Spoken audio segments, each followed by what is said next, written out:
feeling? If you can hear my voice and you're in the back of the room, come fill in, come sit, come join the conversation, make room on the sides for people so that they know they can come sit next to you. My name's Christina. I'm one of our programming producers here. I'm so glad to have you in this space. Have all of you had a chance to see this beautiful art? If you haven't seen it yet, I know you'll see it after. It's incredible. So I just want to acknowledge, we might even have some with us here tonight, our visual artists. Thank you for the work that you've done out there. Thank you, beautiful artists that are in here. And I want to thank all of the artists and performers and people who've been blessing this stage before tonight. Tonight's conversation is such a critical one. Empathy to action, addressing the homelessness crisis in Los Angeles. This panel and all these people who will take the stage tonight are going to really help us engage in that space as it meets with mental health. So I want to thank them in advance for their time. To begin this evening, and before we jump into that, we want to take a moment.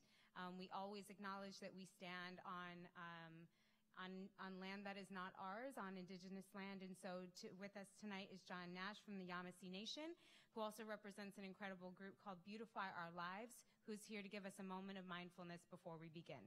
Please welcome John.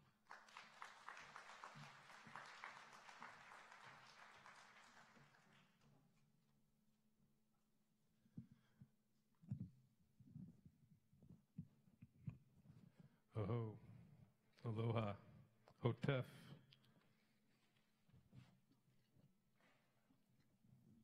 It's all good.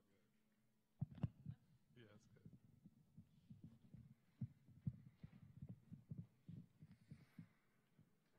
Shoni Bish, Itimukila, great spirits, ancestors, creator, creatrix. We ask our humble permission to be present here on this sacred land, which is derived from the Tongva Nation, which derives from the Omaks, the Amarus, and our beautiful nation, Yamasee, the head of Turtle Island.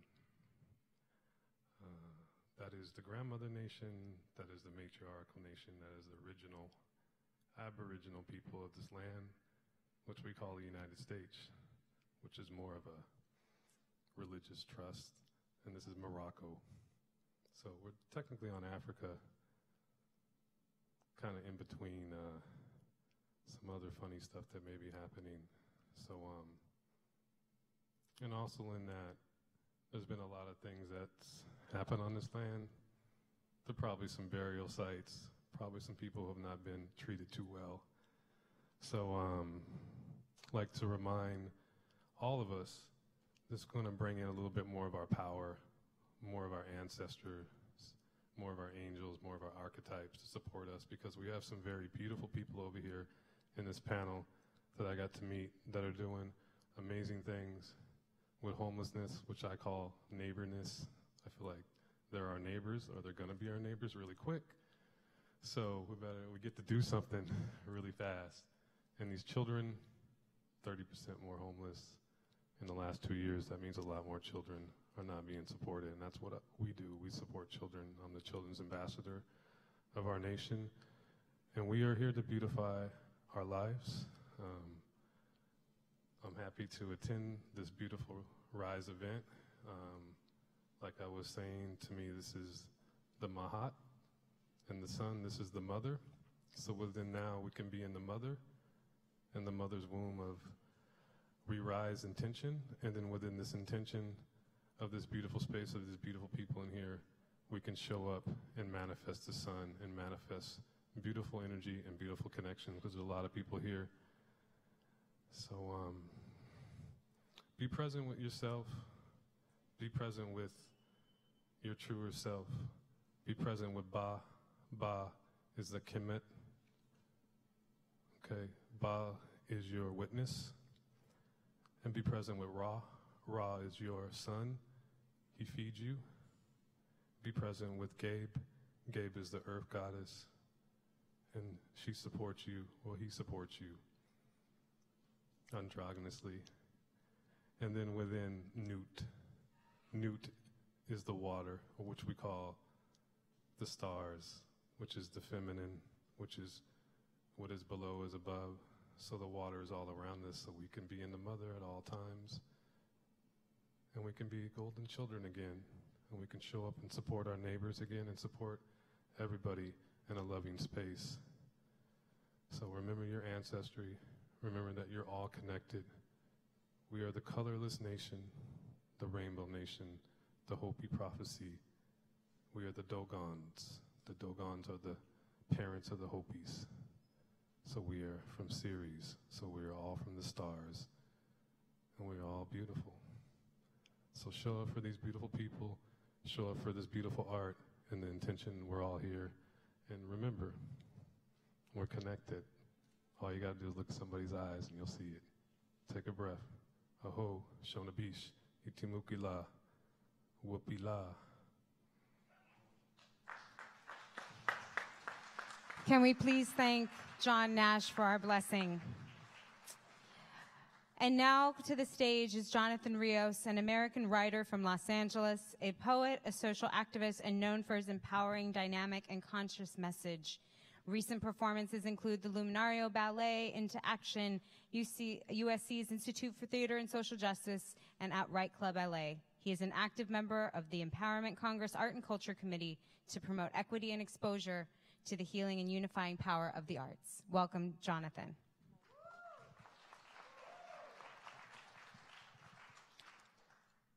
Thank you all for risking the journey to join us here this evening. May I have permission to speak?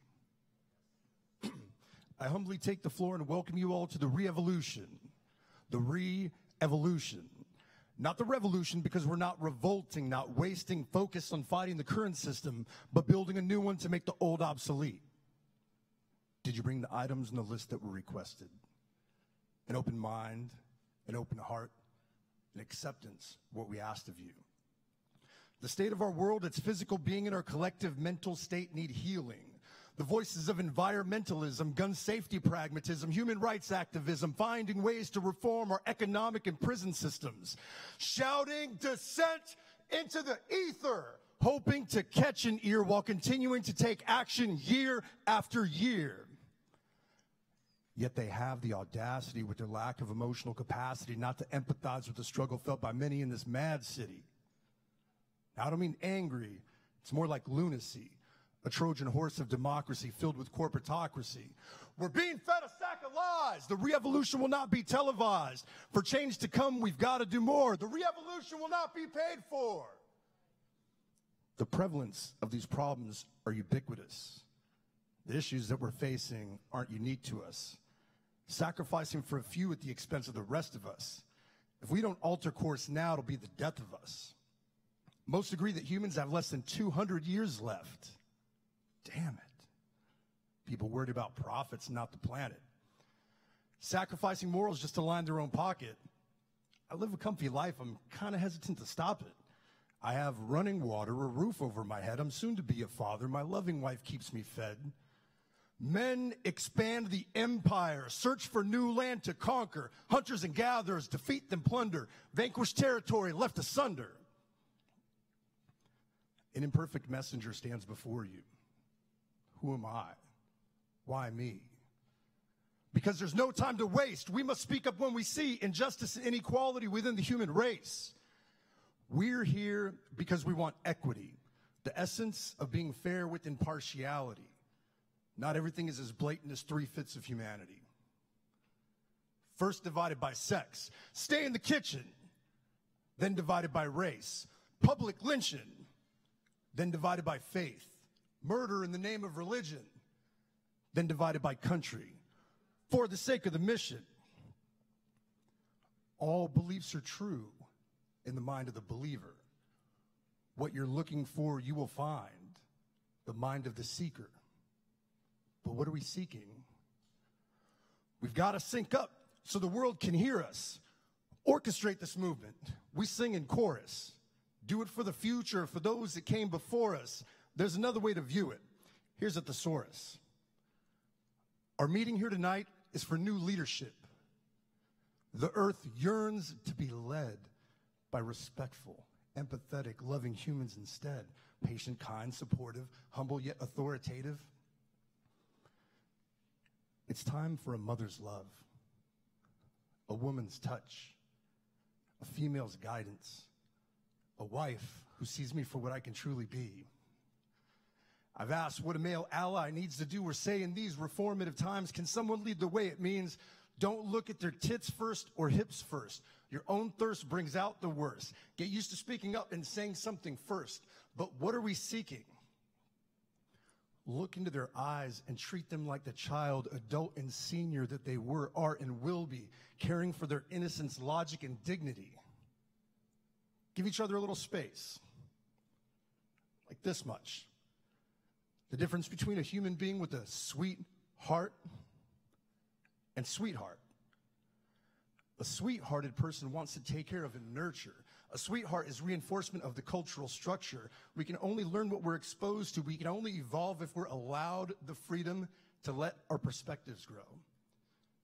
I'm sorry, did I say aloud? What I meant was, if we take the freedoms to let our perspectives grow. We can't be mortgaging the future at the cost of the present. We can't be relying on big government or the president. The change starts with us now if we want descendants. Don't let the passion fade. What we'll need is persistence. Speaking up when needed. I'm talking being insistent. The foundation is cracked. We must build anew, stronger than concrete. The material is you. We're fresh out of a serious relationship after learning two very hard lessons. One of self-respect and one of what we are willing to accept. Those that roam the path after us will have a less tremulous road to traverse if we take up the challenge and all contribute a verse. And with that, I submit. I submit this proposal to the body for consideration. The future's feminine. I'll bring the men in them. Now's the time to change, build forward, and not sin again. It's going to take us all to lead the resistance. The future is yours, ladies. May we be of assistance. Thank you. Let's give it up for Jonathan Rios. Let's give it up, give it up. Thank you so much. Thank you, thank you. Thank you for being here. So we are so excited to be in this space again. We want to welcome everyone. Take a seat, join us. So we're going to begin this panel tonight, and there are so many of you in this room who I know are deeply passionate about this issue, and we have a group of people who have dedicated their lives in this space, who are doing work on so many fronts. And I'd like to introduce first to you our moderator this evening, Rudy Espinosa, who is the Executive Director of the Leadership for Urban Renewal Network, or LEARN, which is a community development organization designing innovations to responsibly revitalize low-income urban areas. And at LEARN, he leads their advocacy efforts in supporting the working poor in their microfinance programs and in so many other ways. Rudy has worked at Emerging Markets, Inc. and at the AARP Foundation, where he designed and manages place-based initiatives with financial solutions, foundations, and regional nonprofits.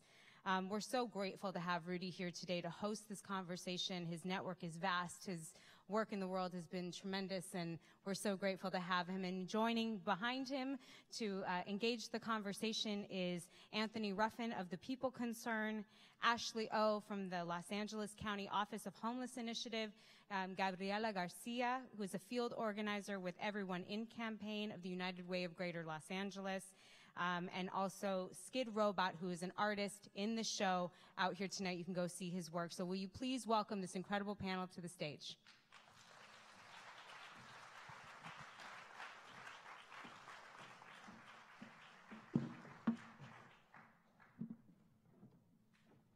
Hi, everybody. How's everybody doing? Good, awesome. My name is Rudy, and I'm the moderator. I have an easy job today. Well, it's actually kind of hard, because my job today is to highlight the amazing people that are on this panel. We're here to talk about homelessness. Everybody knows that, right? I think everybody should know that there is almost 60,000 homeless folks in Los Angeles. And so today we're going to talk about what's happening to try to address this issue, and the folks here on this panel are doing a lot of work to address that issue. And I hope that we walk away with a little bit of what we can do and what our part is in this problem. Does that sound okay? So, you know what? I'd like to kind of just embellish a little bit on the intros because this panel is awesome. So we'll start off with Mr. Skid Robot over here. How you doing, sir? I'm doing great. Good evening, ladies and gentlemen. Thank you for coming out. So Skid Robot is an anonymous artist, clearly, trying to change the way the world thinks about the social issue of homelessness. He was born and raised in Los Angeles. He's an activist as artist, and he's found his creative voice in advocating for those caught in Skid Row. And he's began spray painting thought bubbles, dream homes, and landscapes on the walls of Skid Row, and he's evolved it over time to really think about how he could really be part of the solution to homelessness. So thank you for being here, sir. Next we have Gabriela Garcia. Buenas noches. Good evening, everyone. So Gabriela's parents are from Jalisco. Is anybody here from Jalisco? Okay, right on. We got a couple folks. Awesome. She was raised in Pacoima in the Northeast San Fernando Valley. I love part of her bio that her work is really rooted in compassion and empathy for others. And this work has led her to be a community organizer. And I've known Gabriela for a while because she's worked and organized on issues related to land use, food justice, environmental justice. And now she's a field organizer for the United Way Everyone In campaign, so we'll hear from her. And then she's also a co-founder, Liberate, which is the Language Justice Union of Interpreters and Translators. And so Gabriela lives in South Central. Thank you for being here. Thank you. Gracias. Next we have Anthony. What's up, Anthony? How you doing? Doing good. Thank you guys for So coming Anthony, we were back there, and I was like, Anthony, how you feeling? He's like, I've been up since 3 a.m. So we're so lucky to have him, and he'll tell us why. He's been up all day and all night. But Anthony is a supervisor at LAMP and OCC United. He provides housing and harm reduction services to the most vulnerable residents within Skid Row. This man does a ton of stuff, and I'm super excited to hear from him about his approach to the work and how he's working with folks in the Skid Row community. And lastly, we have Ashley. Hi, Ashley, how you doing? Good, thank you. So Ashley is a principal analyst at the LA County's Homeless Initiative, which is a multi-jurisdictional endeavor to prevent and combat homelessness. So she's marshaling county resources and designing strategies to address this issue on a county level. And so hopefully we'll have some questions for her and help learn a little bit about what the county's doing. So on the note of questions, we are going to have some question and answer time. And we may even while out and mix it up a little bit and take some questions from the audience sooner rather than later. So if you have a question, which I hope you do, please write it down. And when we get to that part, we'll look for folks, and there'll be roaming mics around here soon so we can hear you. So with that, why don't I start with Mr. Skid Robot. Sir, I guess the first question that I have for you is, can you tell us about who you are and what you're doing and why we should know about it and why it's important? In brief, I'm a graffiti artist from Los Angeles. I use my art to highlight the issue of homelessness and to get people to think about the issue with a different perspective. I feel that art is an intricate part of a solution to the housing crisis, and through it, we could change people's sentiments and how they view the situation and hopefully take positive action towards fixing it. How long have you been doing it? This project started in 2013. I've been doing graffiti since high school, so it's an extension of that or an involving of. So, with the explosion of street art and graffiti and the cultures kind of mixing within the two, this was the grounds to use the art as an element to do something positive. So have folks know about Skid Robot and follow him on Instagram or seen his work? You were sharing with us in the back a little bit about how you started. Would you mind sharing a little bit about how this concept and this work started for you? It definitely has humble beginnings. It's something that kind of found me rather than me choosing to do it. And as I was just explaining, I've been doing graffiti for a long time. And with the rise of street art, a lot of things began to change about the culture. And I wanted to do something different with my graffiti, more than just letters and my crews like the normal routine. However, I didn't want to do stencils or posters. So at the time I was dating somebody, and we were having this conversation, and we were cruising around. I was, doing my thing, and we pulled up to a red light in the Skid Row area off of 9th and Town, and she suggested, hey, why don't you paint that person dreaming of money, because we all dream to be rich. And I thought the idea was brilliant. I grabbed a spray can and brought it to life. And from that moment is where it truly began. How it would evolve and grow and expand and to turn into something bigger than myself, I did not project at the time. How have folks reacted to your artwork? Mainly in a positive way. In the beginning, there was some criticism for it being graffiti. However, the paradox of that is that the crime of graffiti is a lot less detrimental to society than the housing crisis that we're dealing with. That's a crime against humanity versus, vandalism. One last question before I ask somebody else something. But what you mentioned how your work has evolved since that first piece that you did, Dreaming of Money. Can you tell us a little bit about more of how your work has evolved and why you feel like it's more and more important and how you're connecting it to other initiatives? Definitely. From, just a can of spray paint, what this project began to be more about the solution. We could only do so much when we go out and we put in these efforts to try to help somebody on a daily basis.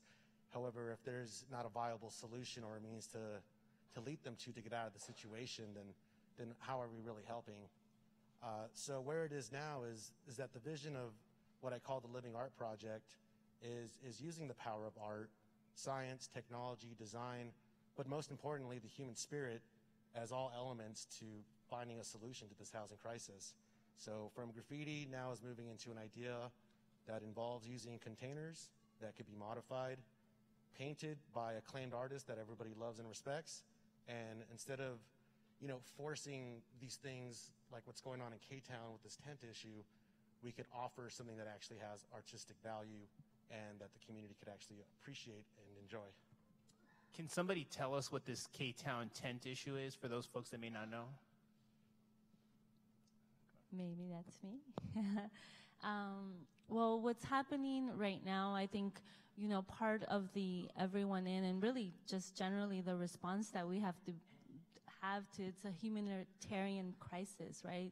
That we're in currently, and we're really trying to be very creative of how the different strategies that create to house our neighbors who are living on the streets. So right now, there's a lot of pushback. There's 5 proposed sites in Koreatown that are being proposed. One of them is a shelter, and it's getting a lot of pushback from a lot of the business community there in the neighborhood, and and so I think this might, as you said, be a response to it. I think everyone might have an idea of what a shelter might be, who will come in, but we actually have found that one, I'll be talking a little bit more later about supportive housing. It actually creates safer streets for both the person who is unhoused and the people in the community. Actually creates safety, more lighting. It sometimes comes with security guards if that's what the type of building that needs. So it actually is a response,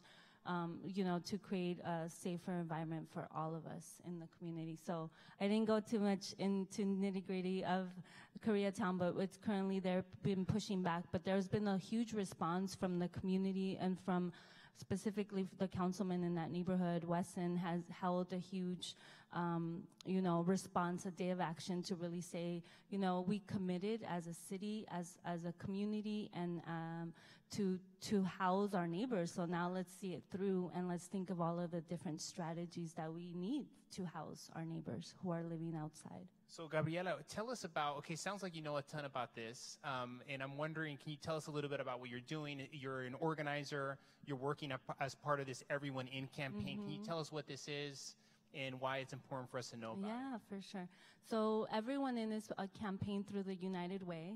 And so the United Way, I think, was trying to think very creatively and strategically to say, how are we going to do something different? So then they hired organizers, which is different for them. And I think it was a good and the strategy that they needed to respond to the work that needs to be happening on the ground. We have lots of bureaucrats. We have lots of other departments doing things, but we wanted that connection with the community to really build advocacy. So really to be the advocates on the ground, to be connecting neighbors and churches and businesses and community organizations and long-standing service providers for them to see each other and actually see our neighbors who are living on the street. This story gets passed down in the team, but a lot of the times the people that are living currently in our own neighborhoods that we constantly see are, what one time used to live in our neighborhood, and they feel safe there, and that's where they feel comfort, and that's why they stay there for so many years. I mean, unhoused, unsheltered, but that's where they feel safe, and that's the neighborhood that they're in now. So really our role as organizers is really to be organizing, to really shift the narrative and to really humanize our neighbors who are living on the street. And we're very intentional, as you hear, I say neighbors. They are our neighbors who just happen to be, what was the term that you had used earlier, that are unneighbored or that don't have neighbors. They're our neighbors who happen to live in our neighborhood without a home. And it's our response now to really have to really build the strategies. We have the resources, we have the political will, for the most part. We can talk more about that.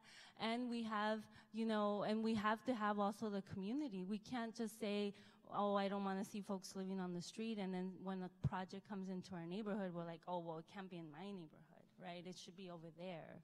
So I think that's another thing that we're trying to navigate. We're really trying to build advocates. We're trying to build each and every one of you to say, yes, we need to house our neighbors who are living on the streets, and it has to happen now. And we think it could look very differently. The big picture is really we have an affordable housing crisis in Los Angeles. And it's being made visible by the number of homeless neighbors that we have on the streets. So our response has to be very strategic, and we have to think of different strategies to house different populations of the neighbors who are living on the streets. And so we have the opportunity to then maybe approach a church and say, hey, you have a vacant lot. Can we create a safe parking program?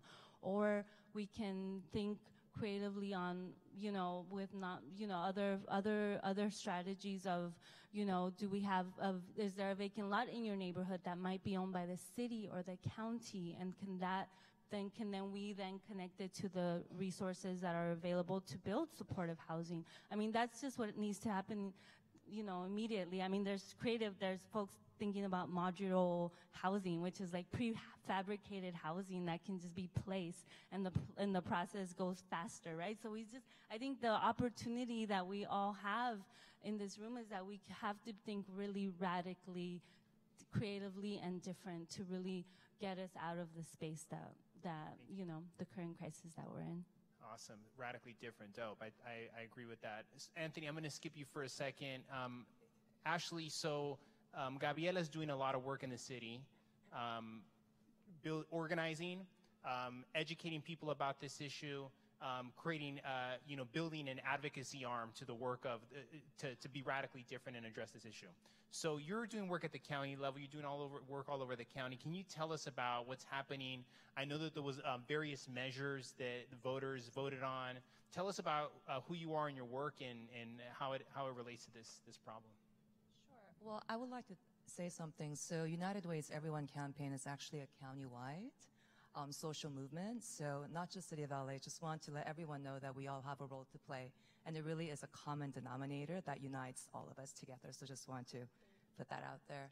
So as many of you guys heard, the Board of Supervisors launched the Homeless Initiative in August 2015. And you might ask, why now? Why not before? There were such powerful moving forces at that time that really converged.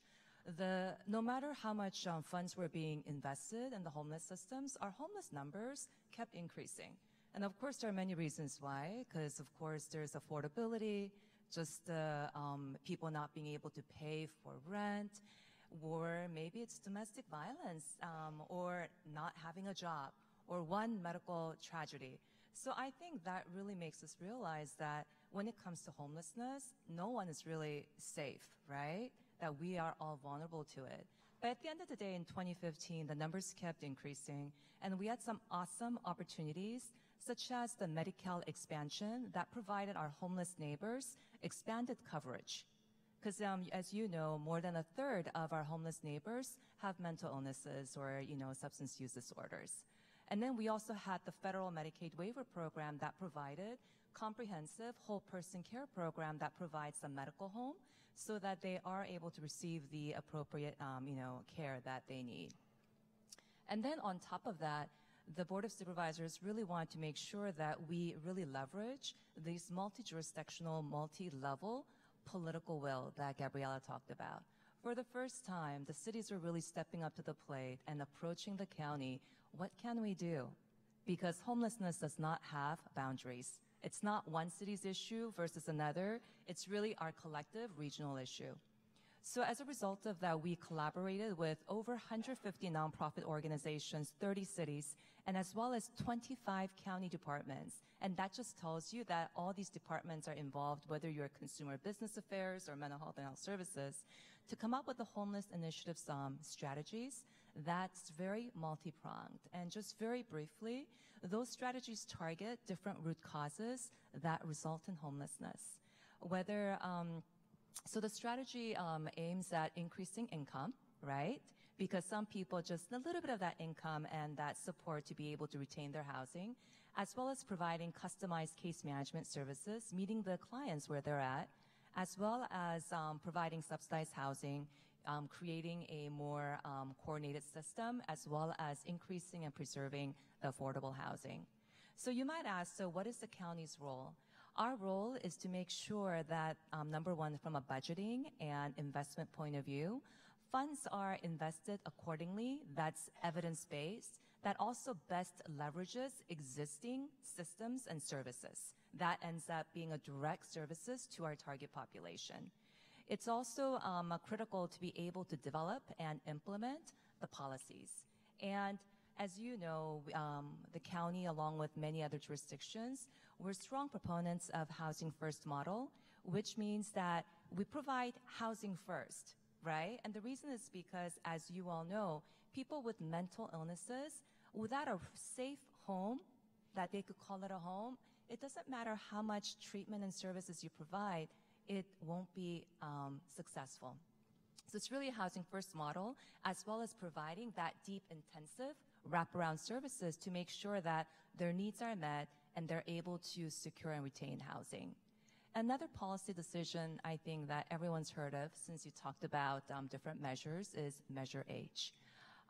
Nearly 70% of our county voters decided to tax themselves for next 10 years, quarter-cent sales tax, to combat and prevent homelessness.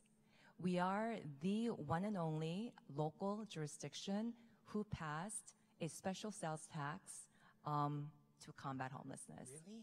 We are the first one. In the whole country? In the whole country.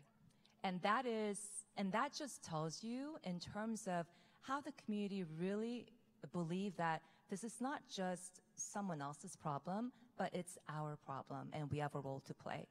And the county does not take that privilege lightly. We really do believe in accountability and maximizing resources. And as a result, certainly, even though funds are slowly coming in and there has been a ramp up that's been involved to wisely invest the services. And let me explain that. Let's say right now our current system is like a 1-inch pipe, right? But now with Measure H, infusion of Measure H, which is expected to generate $355 million, again, to solely be invested in preventing and combating homelessness. So now our the size of the pipe, resources pipe, now it's grown to 5 inches, right? But then again, the system is only 1 inch wide. So it means that we need to work with all organizations, as Gabriela talked about, the cities, all the providers, as well as non-traditional providers like faith-based agencies, to make sure that we really bring up everyone, uplift everyone, so that we could really effectively serve as well as really meet the clients where they're at. So ultimately, if you were to say, so county is receiving all this money, you're calling the shots, setting the policies, I think you could think of it that way, but at the same time, I would describe the county's role in a supportive role. It doesn't matter how much money you have, unless we have strategic, dedicated partners who share the county's vision in terms of really effectively preventing and combating homelessness. So I think that's number one. And secondly, it's also to do what's best so that our providers could provide that evidence-based services to really be able to serve that client. I think that's really important.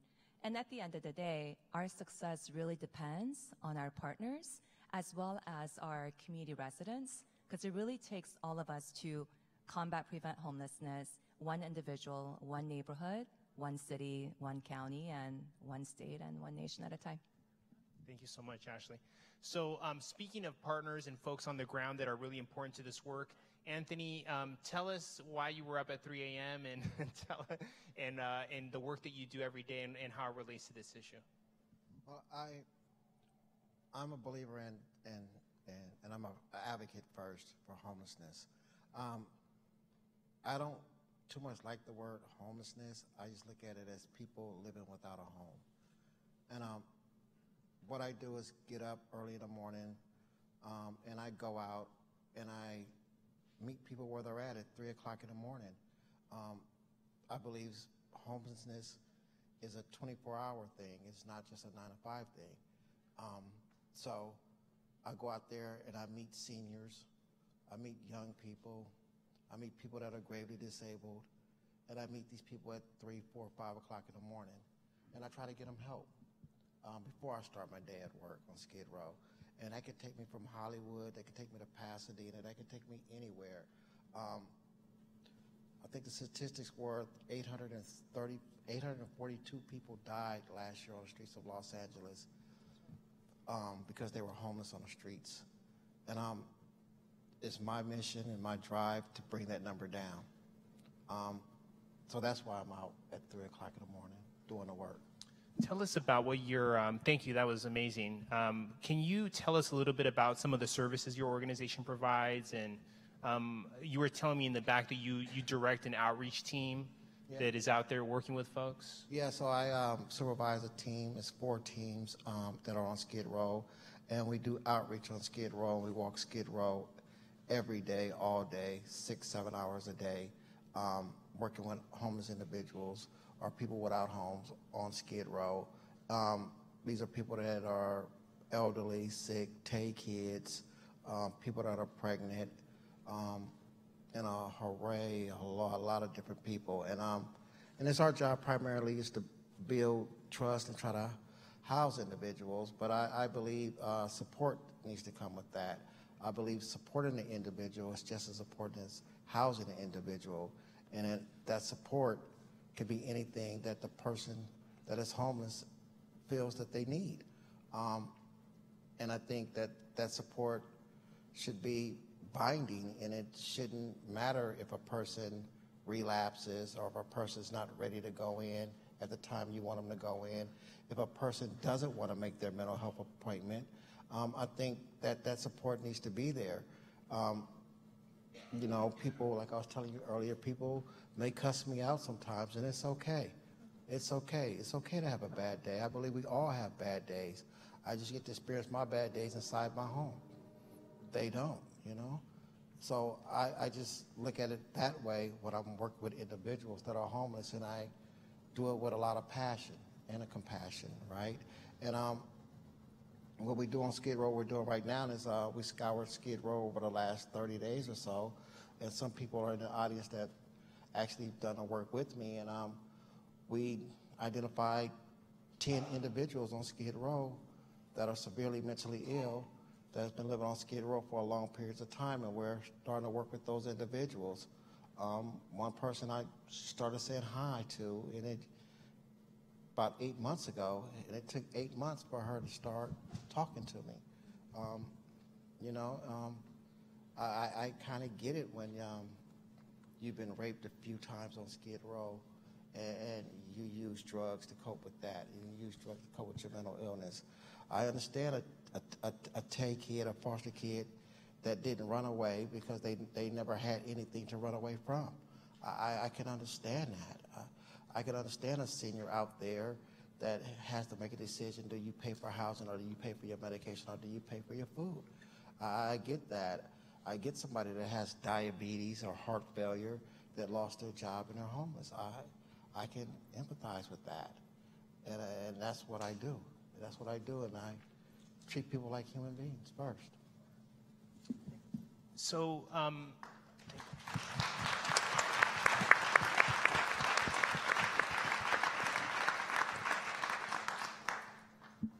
do you guys ever get really pissed about what's happening? I imagine that you do. So, folks that know me know that at times I get like really mad, like really pissed about what's going on a variety of issues. And this is one of the ones that I think about a lot because, you know, there's a ton of folks that are coming together. Clearly, we have folks from different sectors, creatives, organizers, folks on the ground, strategists, folks that are trying to make this happen. And I love the metaphor of the different shape of pipes. But I guess I'm wondering, why is this problem getting worse? It seems like it's getting worse, and there's data showing that there's more folks that are experiencing this. Ashley, I love your reminder to us that it's all of us, that all of us are vulnerable, and it could be any of us that may lose our home. I heard from somebody saying that it just takes one crisis that could really put us in this place. And I guess I'd like to hear from everybody, whoever wants to go first, about why do you think this is happening? And what are the big challenges that you see in trying to address it? I heard things about K-Town and the tents and NIMBYs. Does anybody want to answer that question? I can start from a regional perspective. So stay tuned, you guys. Los Angeles Homeless Service Authority will be releasing the 2018 homeless count end of the month. So it's an annual homeless count that takes place in our county in January. That counts the homeless people point in time over 3 days. So that number will be released, and from what I've been told, the rate of increase has decreased. So, which is good news, but has decreased or increased? Decreased. Oh, okay. So, for example, from 2016 to 2017, we had experienced about 25% increase in homelessness, which is a huge number, right? If we're looking at some 58,000. And what's amazing is that 3/4 of that homeless people who are counted were unsheltered. So in New York, most of them are sheltered, right? In LA, most of them are unsheltered, which means that they're living in tents, vehicles, and encampments. It's a totally different dire situation. So having said that, Rudy, you asked in terms of what are some root causes where people are, where the homeless count just keeps increasing. I just like to emphasize the fact that the county has done some research and we report out on our outcomes. And in fact, on our website, we have results that were just released from our quarterly report. We've so far, ever since July of 2017 till March of 2018, over 10,000 people obtained stable housing that got services through shelters, interim, or bridge housing. And not only that, over like 5,000 people were actually placed in permanent supportive housing, which is a picture-perfect scenario, right? And so I could tell you such great stories. However, it's the influx of newly homeless people who are who are adding to that number. So we could be doing such a great job connecting people, developing housing, and getting them supportive housing and stable housing, but it's just the influx. And a big reason is because, again, just the housing affordability. With like a 2-3% vacant rate, right? And I don't have to go into the rent cost, you guys, right? So ultimately, there needs to be some regional work that needs to be done, especially at a policy level. And not to mention, really continue to work with the developers in terms of really building those targeted units to really be able to not just support the homeless people, but just to make it more affordable. And I say these words very easily, but we all know that it's not a simple problem or a simple solution. Get your questions ready, folks, because we might get to that place soon. Does anybody else want to answer what you see are the root causes or the challenges we're facing with this crisis? Well, I think just expanding with Ashley, essentially, I mentioned it. It's really affordability. I think, I've done a lot of housing tenant rights work, and really most of the folks are really just one paycheck away from being homeless. and we would see tons of folks in the tenant clinics. It's like already like behind 2 months, and then behind, projecting that they'll be behind 2 months ahead. So it's really so much of also the work that you're doing, Rudy, right? It's like really shifting the economic development in our community and really building, right, just wages for our people. So it's really essentially, it's very intersectional. For me, I think how we got here really is displacement, gentrification, specifically, right? I live down the street from USC, so I think I can say yes, it's displacement and gentrification. I saw a whole wave of, and just on my street, on my block, all of the huge, apartment buildings that traditionally house families now house students. So it's really, and where did those families go? And where do they go when they get priced out, right? There's nowhere left to go. People used to go to Lancaster, and now that's also, the rents are also getting really expensive. So I think, one of the things is like, asking ourselves and our city and our policy and folks is like, who is this city gonna be for the next, I think it was asked one time on the panel, like, who is the city of Los Angeles going to be for in the next 20 years? So I don't think we need to go that far. It's like, who is it going to be for in 2 years, right? We need to develop the type of housing. I think we haven't developed enough housing because, as you said, we develop, right now the city has a strategy that every council district committed to building 222 units of supportive housing. Right? Compared to the numbers, it's nothing, right? It's not, and so what's happening is that we might be building a percentage of housing, but then what about the new folks that are becoming homeless? Like, how are we, so it's really a cycle, so I don't know, it's sort of, sometimes that's what is like, in my mind is just like, how are we going to really begin to address it? Because I feel like when we talk to folks like Anthony and we come and like, I'm working on the campaign to end homelessness, right? He probably gives me like major side eye because it's like, really? Like, right? There's so much to unpack and there's so many intersections of how people become homeless. And then there's other layers of like, how do we ensure that we are building enough housing to just house the people?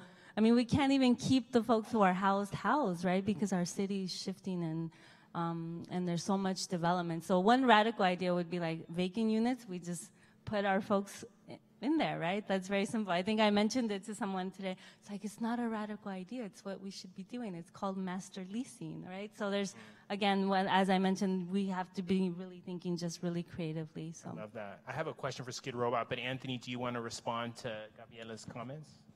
I think she's right. I think it's just regentrification, low wages, working wages.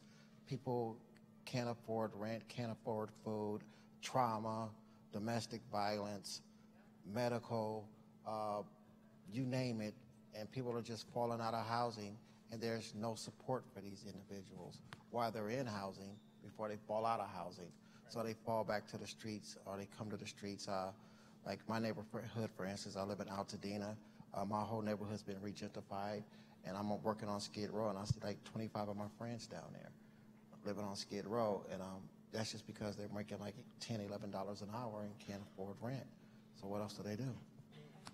That's a big topic right there. Skid Robot, so my question, and maybe you want to respond to that too. Well, you want to respond? Go ahead. Yeah, if I may. Obviously, there's a great imbalance in paid wages and what rent is. Right. And the scale for the rent continues to rise while we get a minimum wage increase that's by a quarter, 50 cents or whatnot, but rents go up much higher than that. It's creating situations where, 4 to 5 people have to share one bedroom, right, which starts to affect their self-esteem, their psychology, their daily output on life, no privacy, no meditation, none of these mental wellness things that we get in our own space.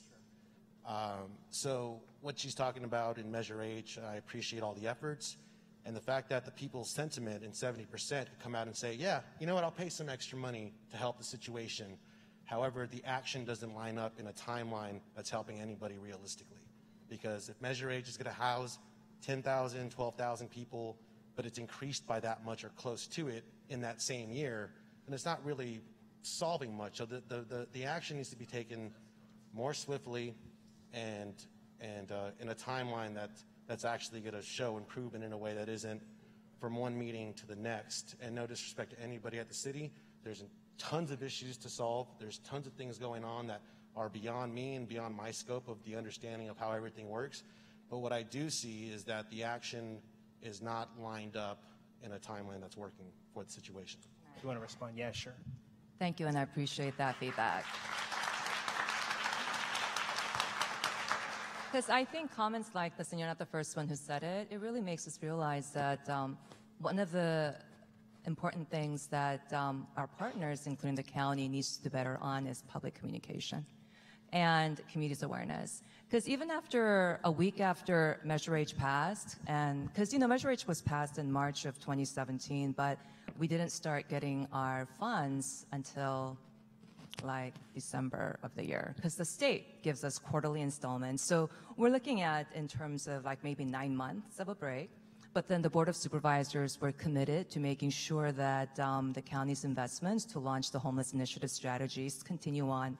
So we tapped into our own discretionary funding to be able to fill that gap, because again, continuing that services is critical.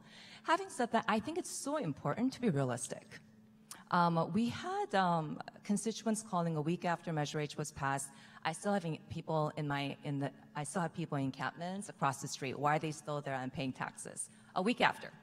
So I think ultimately, we want to be able to help those homeless individuals and families as fast as possible as well.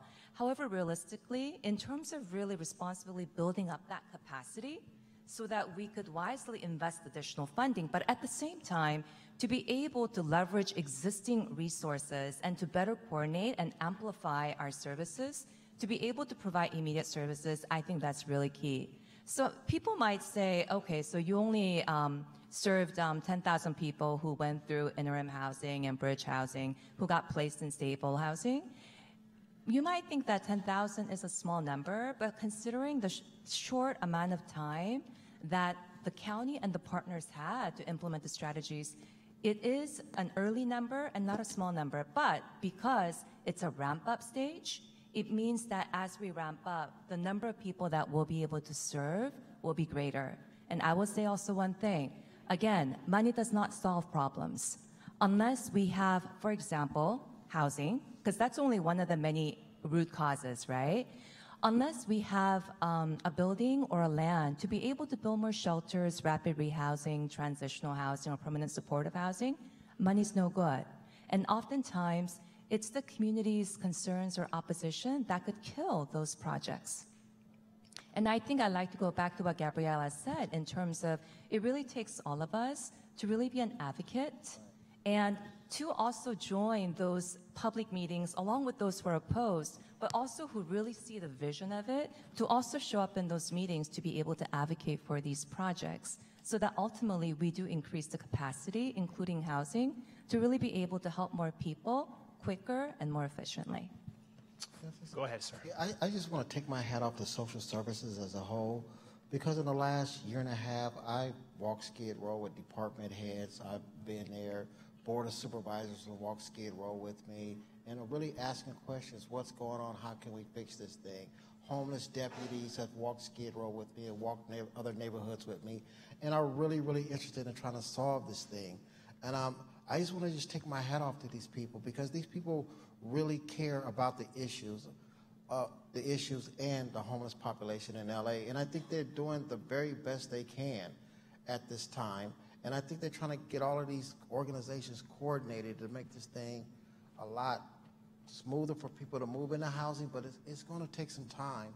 But I really think that they're doing a good job. And all the social workers out there, the homeless people out there, and all the people that are out there doing outreach and doing this hard work day in and day out, they're really out there really, really trying to make a dent in this thing. And I haven't seen too many lazy people in social services in the last year and a half, to be honest with you. I really haven't seen any lazy people in social services in the last year and a half. Some of my colleagues are in this room, and they've probably been up since about 5:30, 6 o'clock this morning working.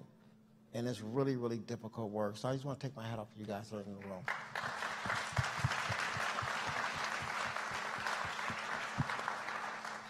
Do we have any questions from the audience? Okay, great. So I saw this woman first, right here. Oh, okay. Before we get into Q&As, we're going to have just a few more words from John Nash. You guys are awesome.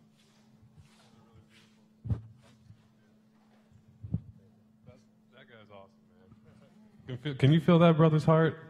That's heart, all right?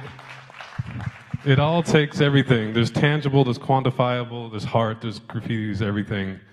I'll be really quick.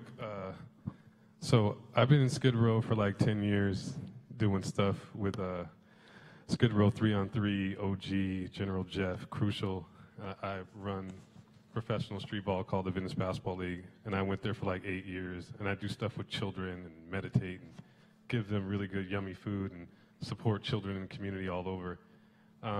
I really didn't want to have anything else to do with Skid Row a couple years ago until my partner, a feminine energy, asked me, hey, I want to go and support Skid Row.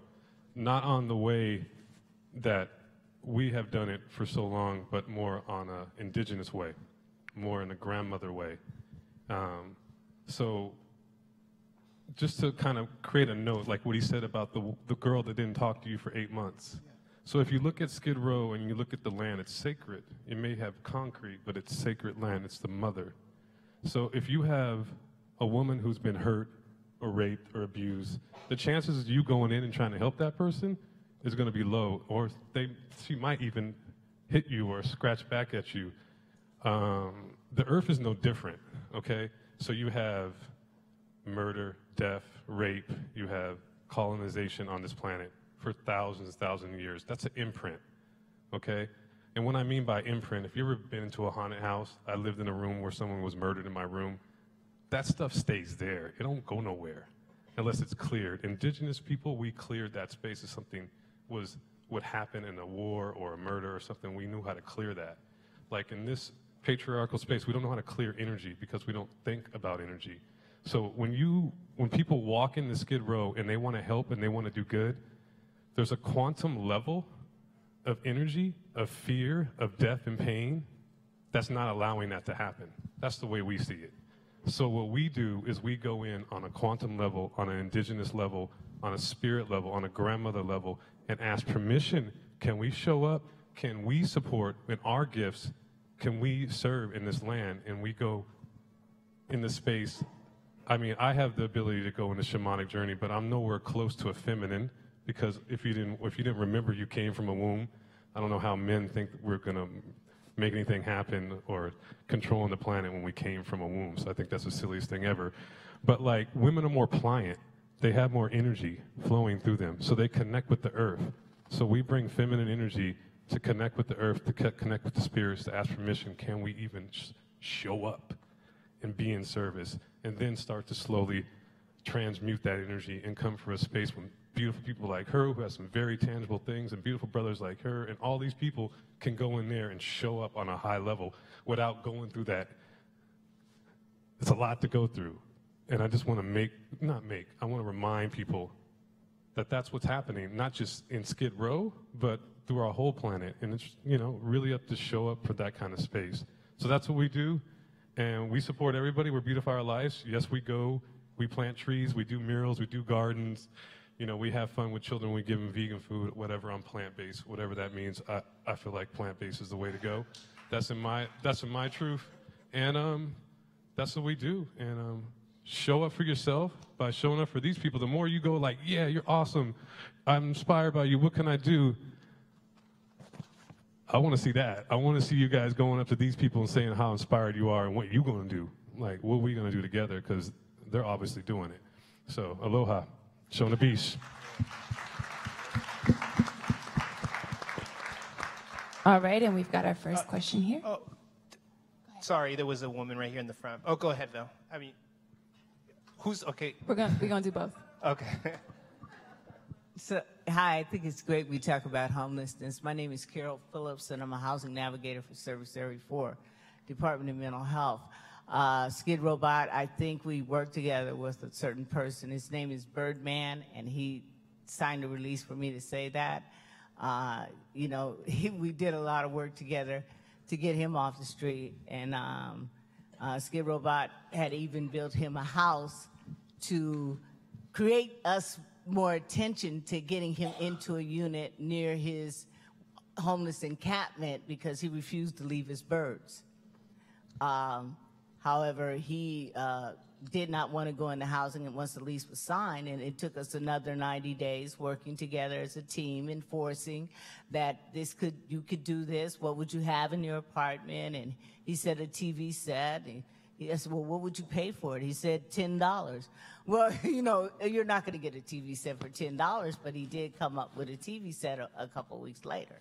So I don't know how he got it, but what I do want to say is there needs to be more accountability and the playing field when it comes to housing. For a one-bedroom voucher, and you're a veteran, VASH voucher, is $1,800. So landlords don't want anything but an $1,800 voucher now. So we have a lot of vouchers expiring. The regular $1,400 vouchers are expiring back to back to back. Now, Measure H had issued this new funding for 700 ACOLA vouchers, but look at measure how many vouchers have been lost in the past 2 years, expired because we couldn't find housing. So it's caused, because of the voucher amounts, it's caused people not to get housing either. Also, we have an influx of people coming from out of town that were previously homeless, where they came from, and they had the script right, knew what to say, knew where to go to access services, and got that housing first last year. Now, they no longer want services from DMH. And we're stuck trying to re-engage these people in housing and putting themselves at risk of losing their voucher because they have to be connected to services. Also, service providers are not following up with their clients when they're housed. How are you going to help us with the accountability part where you are getting our service providers out there when there's problems in the housing situation, going out there with the client telling the landlord that we're going to help you with the security deposit because they're not coming out? Does anybody want to respond to those comments? I can respond to that. Yeah, For me personally, ma'am, I'm the type of advocate, I do whatever it takes. I'm going to do whatever it takes. And I've been following my clients for the last 5-6 years. My clients, when they have an issue, they have my personal number. And these are clients I don't work with over 6 years ago. And I keep advocating for my clients because I know that housing somebody is not the end game. The game has just begun. People go through things in their housing. So I support all of my clients when I work with my clients, and I think social services is getting to that point where you got the ICMS providers that are now attached to these clients. It's no longer 6 months. It's not longer a year, but they start to be attached to these clients for a long, long periods of time. And it's going to take time to weed out. Social services is never going to be perfect. It's never going to be perfect. But I think it's some things in place like rapid rehousing and stuff like that that's in place that may help out a little bit. I don't think nobody's perfect. I don't think no industry is perfect. It's going to be some of that stuff in there, but as a collective, we all have to support each other and support the people on the streets. And the only way we can do that is we just come together and everybody has the mindset of supporting people from here until eternity.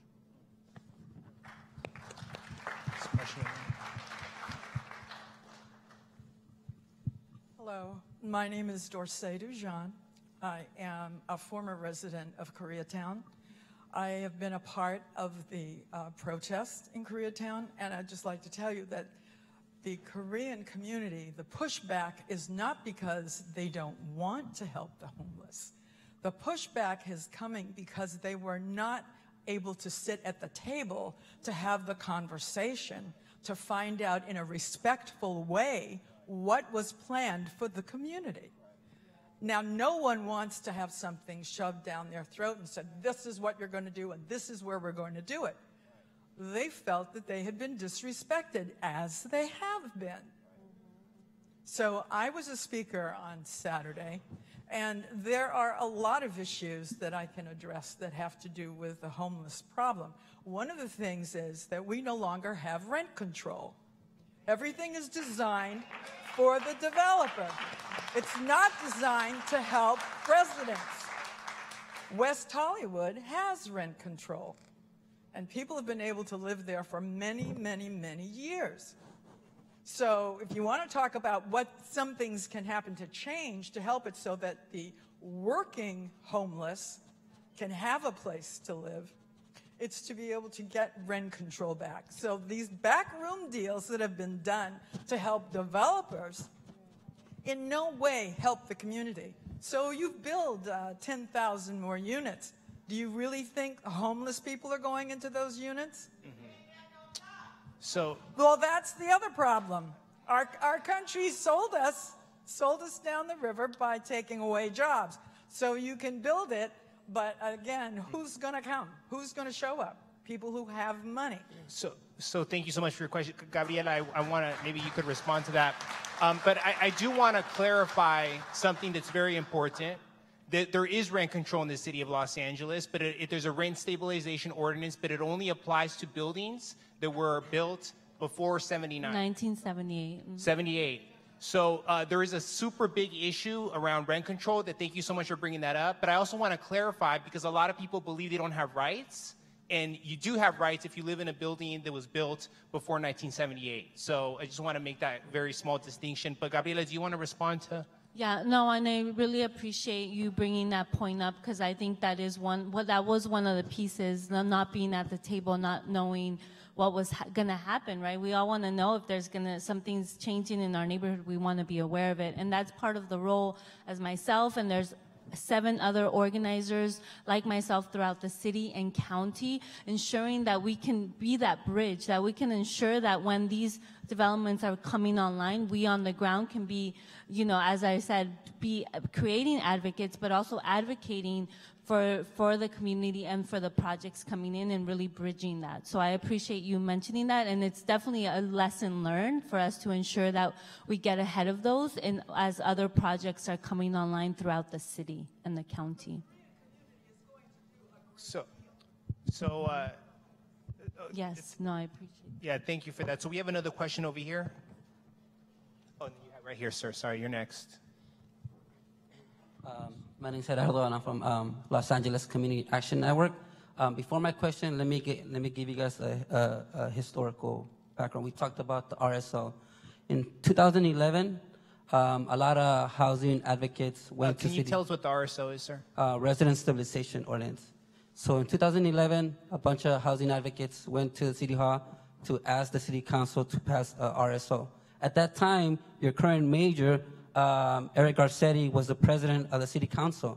So there was a meeting with the rentals, the landowners, and then you had the housing advocates. They went behind closed doors. They gave each other 20 minutes to make a decision if they were going to pass the RSO. When they came to a conclusion, they decided to stand on the side of the landlords, killing the RSO.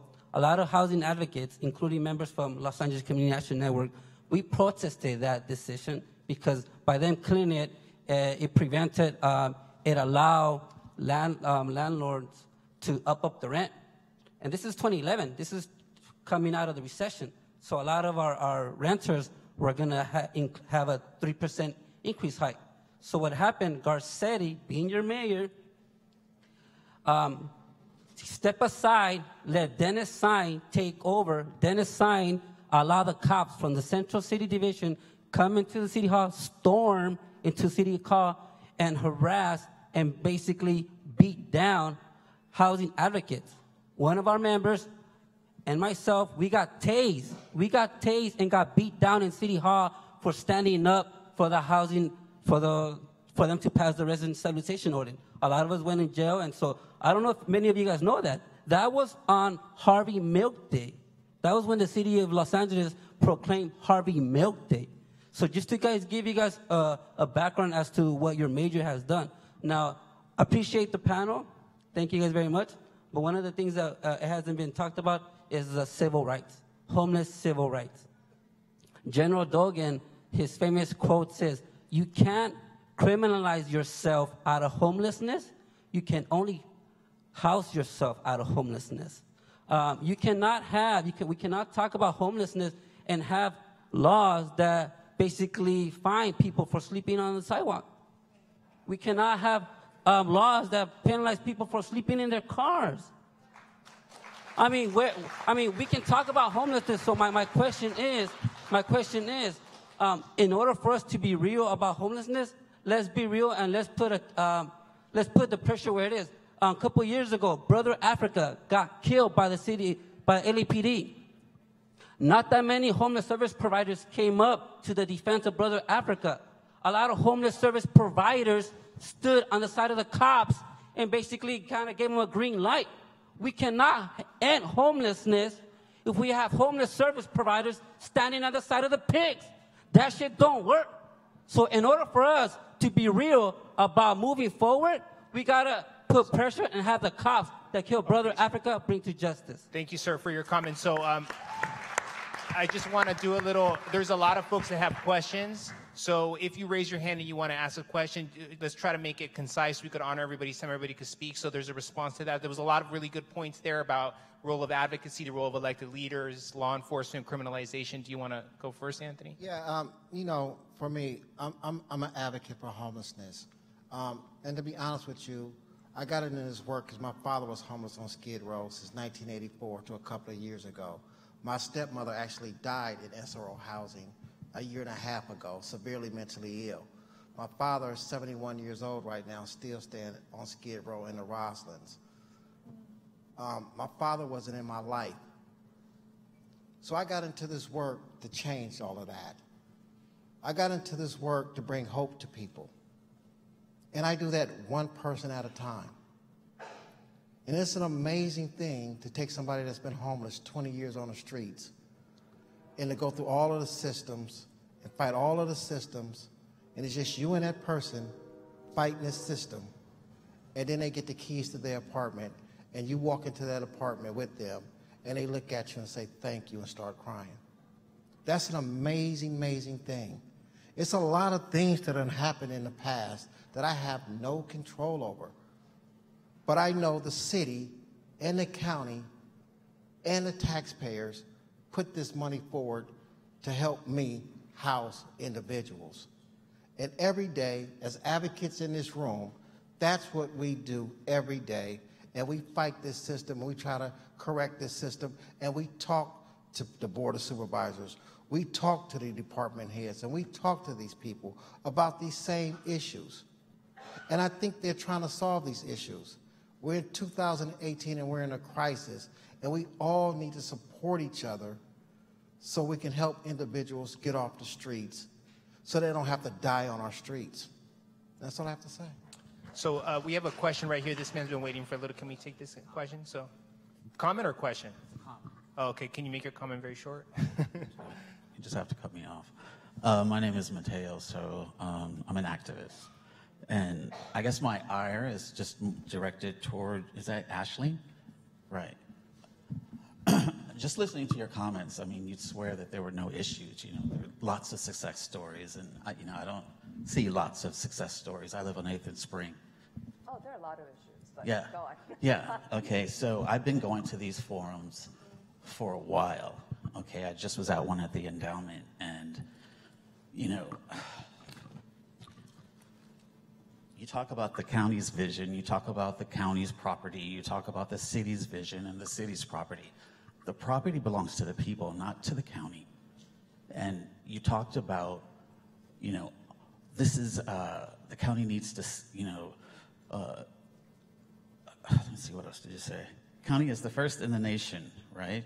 To do what you said you did, which is great, but you know, what you didn't tell about New York is that they have it in their state constitution that they have to house people. So that's why, you know what I mean? So that's, if we had that here, then it would be great. You know, so I just want to say, you know, I think that the city, the state, and the county have failed. And I'm sorry, with all due respect, the crisis has been happening for the past few years. So, you know, just be real and just get out of the way. The county needs to get out of the way and let the advocates and the activists, you know, have control of those resources because they have the innovation. I've seen it. You know what I mean? I think it's a shared responsibility and failure amongst the elected officials and the general public at large. Both people on the side of the fence share the responsibility to make sure a situation like homelessness isn't happening.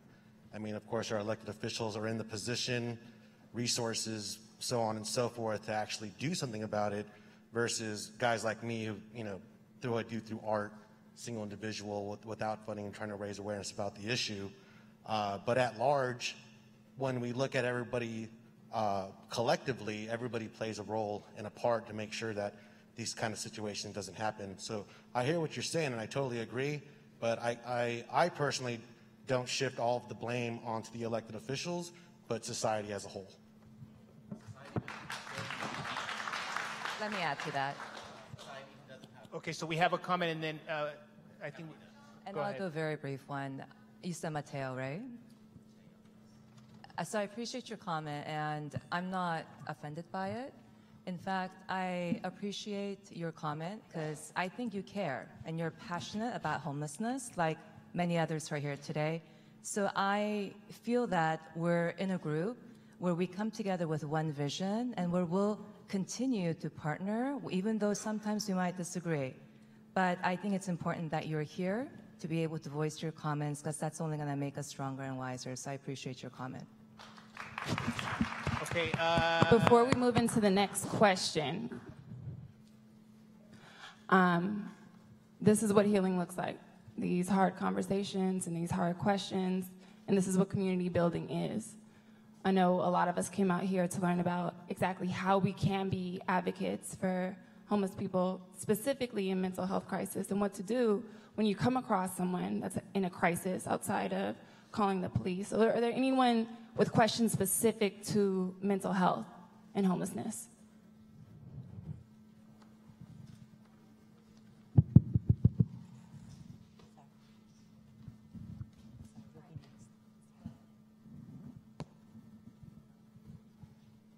Hello? Okay. I'm sorry. I guess we'll take it over here. I'm sorry. Yes, hello everybody. My name is Sadia Jackson. I'm a mental health client ever since I was young. A mental health client. I have children. I work with them out here in our community. It doesn't matter what culture.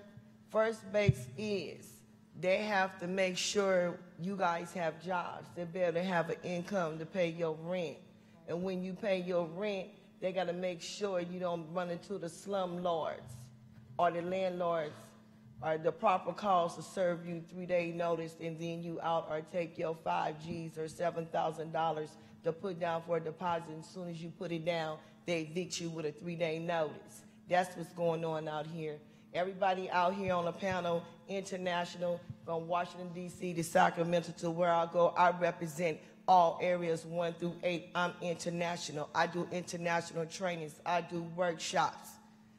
So everything out here as a mental client, we go through the same thing as you guys. If you are disabled, they go through the same thing as you guys. If you're in foster care, kinship, I advocate for that too. Anything across the board from 1 to A to Z, everybody out here from 1% under $1, a parent, parenting, partner, partnership, non-profit, corporation, all of them is going through the same, even though the rich kids is going through the same thing because the economics is too high in America. Thank you.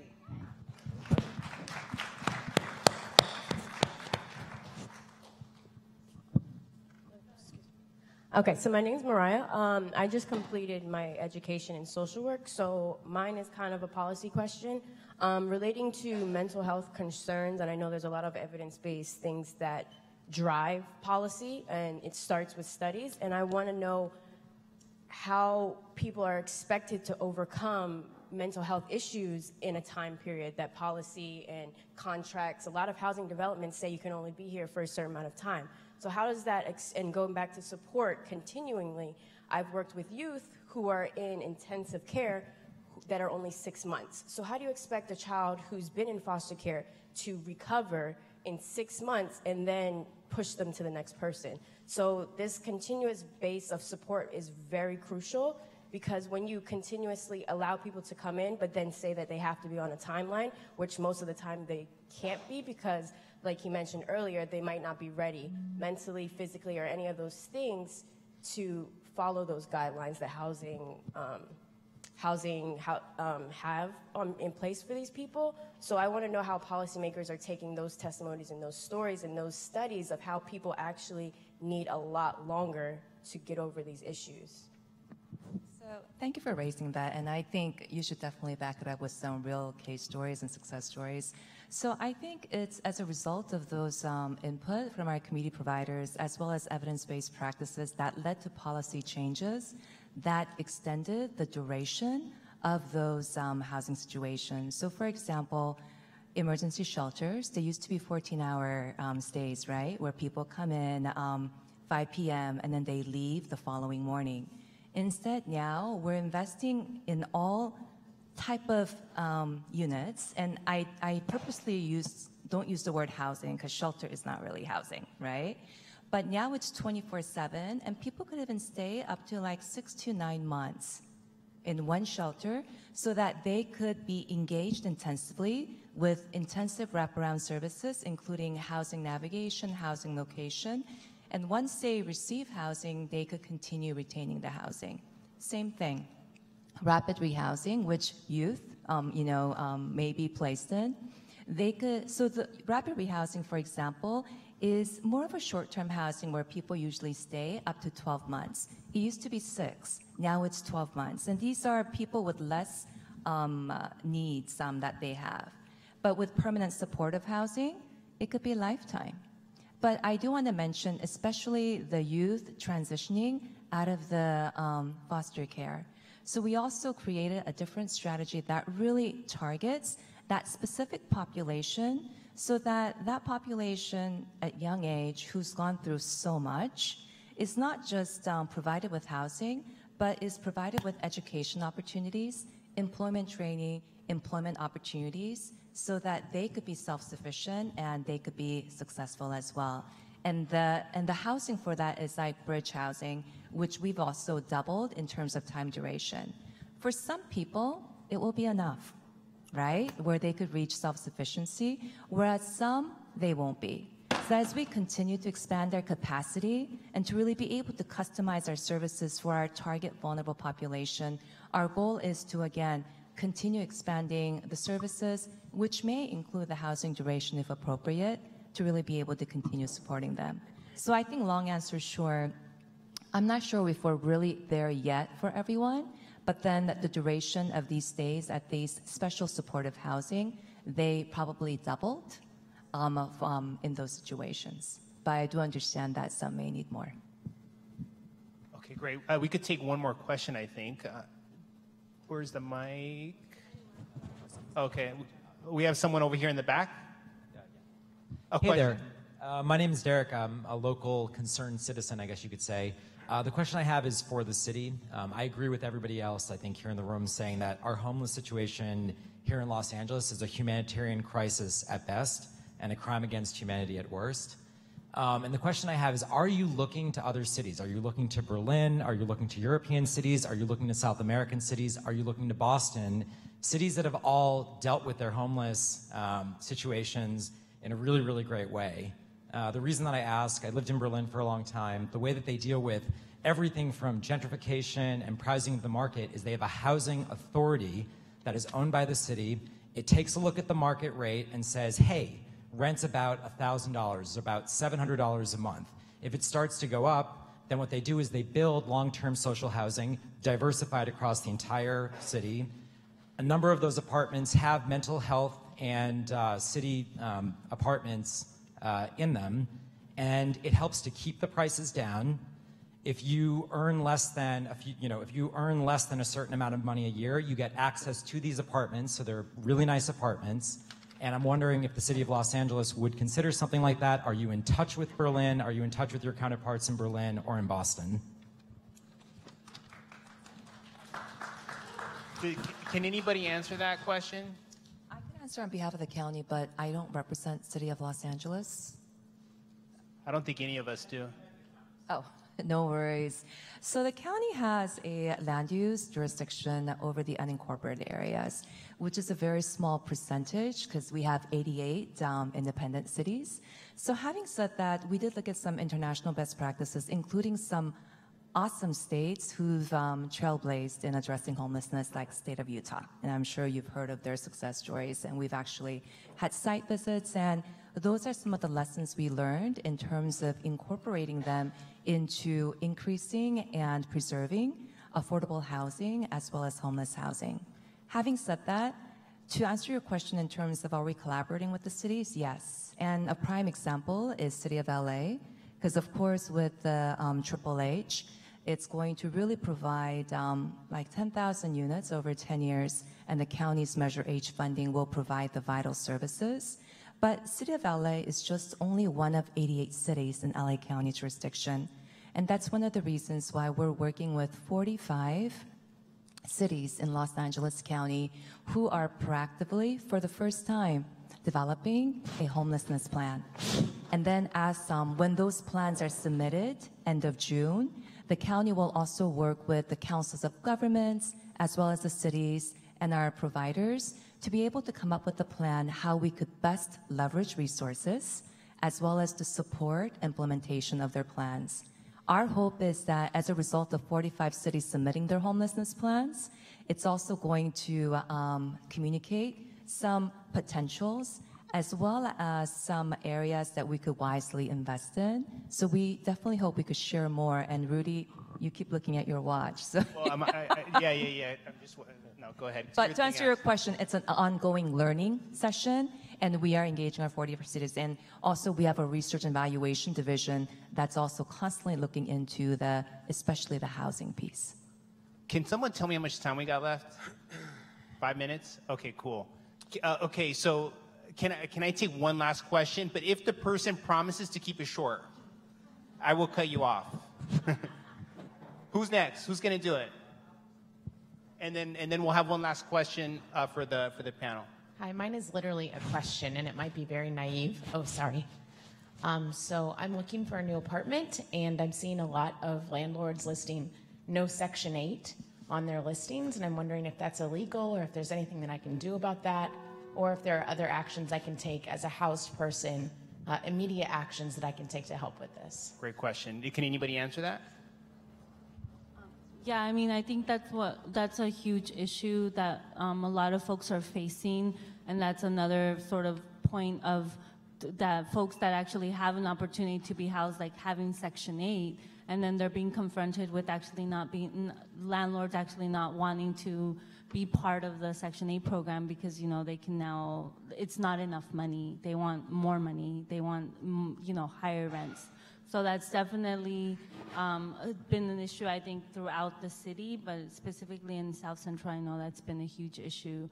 And then people have had to then literally be, you know, displaced and pushed out to other neighborhoods that will accept, you know, their vouchers. I mean, so, I mean, that's definitely a huge one of the factors that we have seen people sort of become homeless because of that.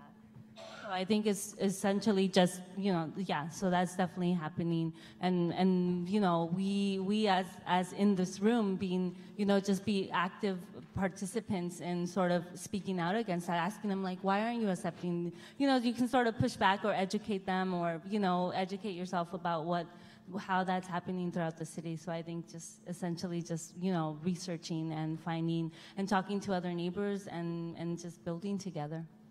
So I have a last question, and I'd like to ask everybody some closing thoughts. One thing that you believe that everybody can do to make you know, address this issue, and we'll go this way, and we'll end with Skid Robot if that's okay.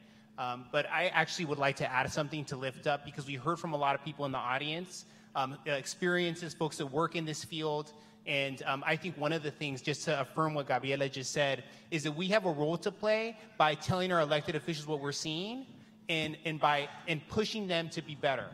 And what we're seeing is good, but it's not enough. And I think that all of us have the role to play as constituents to call your council member and say, hey, I'm seeing these signs. I think that that's a really good observation. I'm seeing these folks on the street. What can we do to help?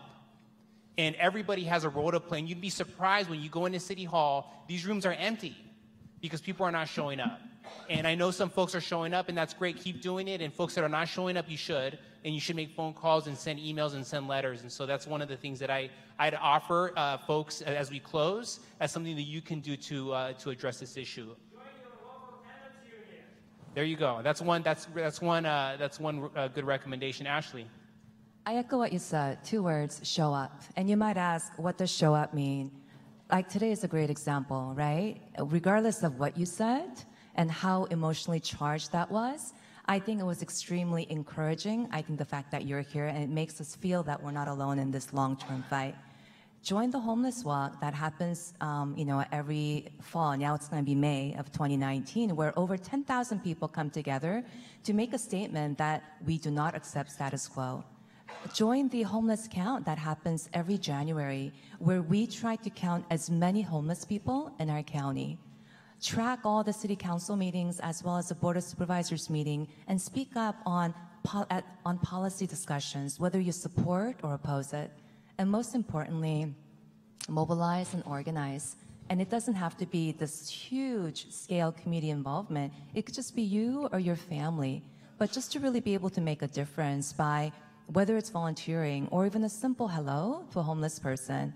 Because, I was asking a homeless person that I see every day at the county building past 2 years, Wayne, and I asked him, what's the simplest thing that someone could do to a homeless person that would change their day?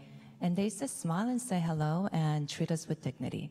So even something that simple. So I think when we say show up, it doesn't have to be this huge, earth-shattering policy decision, even though that changes lives, but we all have a role to play, which is, again, is that common denominator.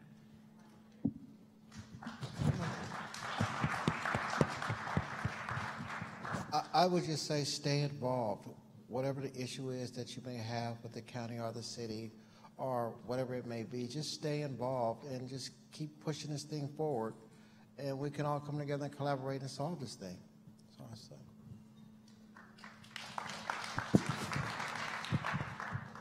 Well, I think we're doing one now, right? It's just creating a space where we can have hard conversations, where we can call out our family about, saying really mean, messed up things about our neighbors who are living on the street and holding each other accountable in that way.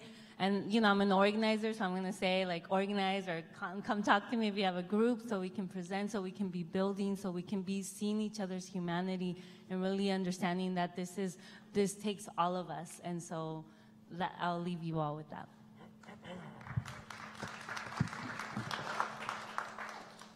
What it really takes is taking positive action in your own community, in your own block, in your own neighborhood.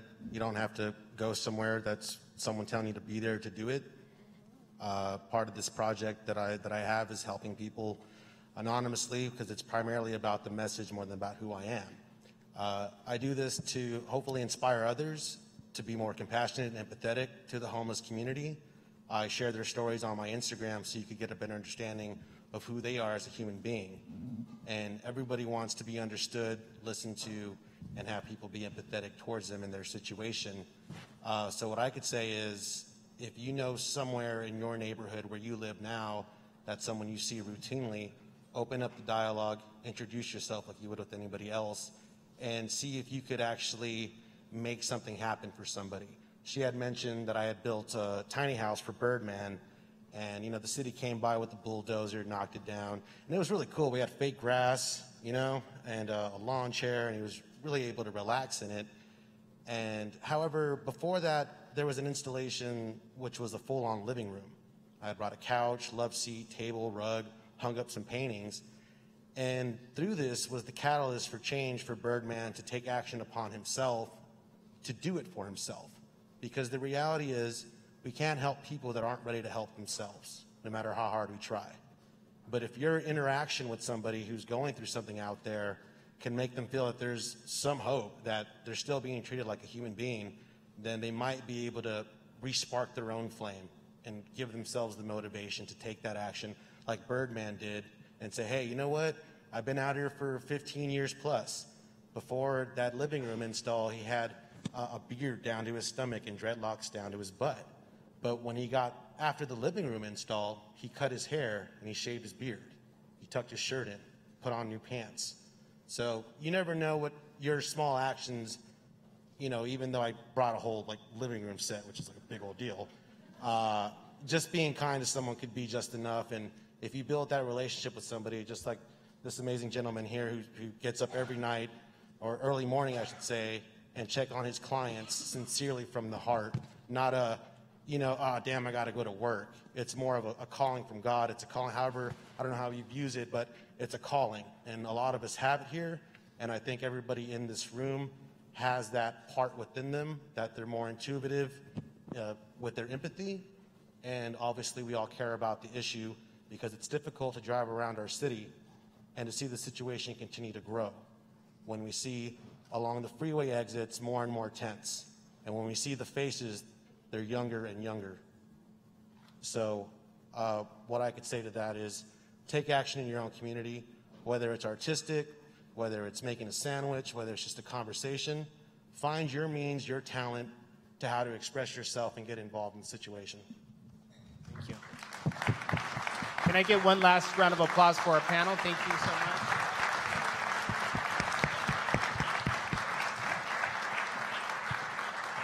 We want to thank our panel. Thank you all. Thank you, Rudy, for leading us in this conversation. Thank you to each of you. We want to close tonight with a thank you. Please enjoy the gallery. It'll be open for another hour.